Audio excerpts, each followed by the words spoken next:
In this tough economy, the jitters over commercial real estate, we found a company that's actually expanding on the ground. Tariq Farid is the founder and CEO of Edible Arrangements. Have you gotten one of these before? He's joining us in a Fox Business exclusive interview. I've gotten them, and it's amazing how popular I suddenly become wherever I am. Oh, Liz, so good to see you. And they're all wanting to eat these beautiful edible arrangements. Yes, no, it's been truly a blessing. We've done great. Done great. Yeah, I would say you've got 940 stores right now in the United States. You hope to expand to what in 2010? We'll probably hit a little over 1,000 by the end of the year. How are you going to do that in this atmosphere? You know, we have some amazing franchisees that have found success even in the last couple of years, a tough economy and everything. And as the stores have grown, of course, a lot of them are growing to multi-unit and expanding their enterprise and everything. So it doesn't really take much when you have 940 locations for you to go to 1,000. The focus really has been launch of some new products, capturing of new customers in this economy and everything, and reinventing the company. Has the commercial real estate market, which is now beaten down, actually worked in your favor, where you can strike and your franchisees can strike better deals, opening locations in prime areas that were once so much more expensive? Most definitely. I mean, now we are spending a lot of energy trying to push the franchisees who have done well to do better now to take advantage of that. I mean, we were building 30 stores at a time in 2006, 2007. Now with the, you know, with the commercial real estate being what it is, we are moving ahead and we are trying to take advantage of that. And that's probably why we'll end up putting about 100 stores on the market this year. Okay, who's making money? Are there different regions where more people are using disposable income to buy these as gifts instead of floral arrangements? I mean, this is a very practical gift. So we've done well in the rough economy. I launched this in 1999, and in 2000 and 2001 we had our last economic slowdown and everything, and we did well at that because the value proposition, you know, the wow effect. We used to call it the wow effect, that when you send our product, there is the wow effect from the recipient. So it did well, and we continue to do well at this time.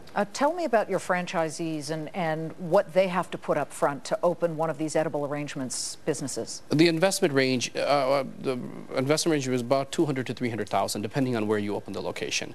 And of course, after that, it's a lot of hard work and a lot of labor in trying to have the consistency of the product, to deliver some great product, and then to become an entrepreneur in you know, in the service you offer, the product you offer, and to learn you know, to be successful. And we provide a lot of assistance with that, but our franchisees continue to do well in that. You also have to take into account something that you can't control, and that's the weather. We've had unseasonably cold weather. I can imagine the fruit growers, at least in certain regions, are down for the count, beaten up. There's frost, there's too much snow in many cases. Tell me right now, what are you doing to keep costs down if the freeze battered the south, where a lot of oranges are grown, and the product becomes more expensive? Well, there's a variety of product. There's a variety of fruit that's being used in our arrangements. And of course, we will shift around what's being sold and what our franchisees should be selling. And the biggest thing is that consistency of the taste has to be very, very important. So of course, when you have freeze or any of these issues, you could have taste issues and everything. And at that time, we spend a lot of time to kind of predict it out. You going to go public? Everybody says that. You know, I don't know much about it, but one day, I guess.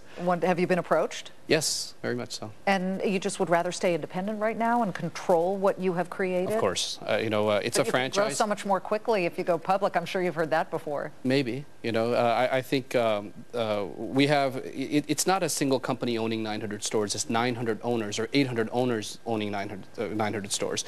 So, you know, it is a franchisee, so, you know, going public. You founded this, and as we finish up, I always love to ask people who founded companies the darkest moment in the first couple of months or the first year where you thought, this is too hard. Tell me about that moment and how you fought through it.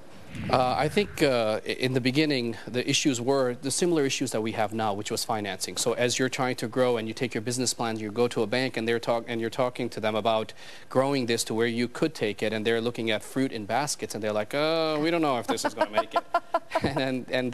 and you know where it could get. I think at that time, you just had to dig back into your pocket and grow it, and we were able to, and we were very lucky and blessed to be. Are banks lending to you now? Do you need? They're tripping over each other. You know, we're not having an issue now. I say a few years ago we had no issue. Now everyone's having an issue, but our successful franchisees do not have issues. Well, it's beautiful. I've received them before. They're always fresh, and good luck to you. It's great to meet a founder of a company who's still running it, and it's growing and doing well. Thank you very much. Tariq Farid is founder and CEO of Edible Arrangements.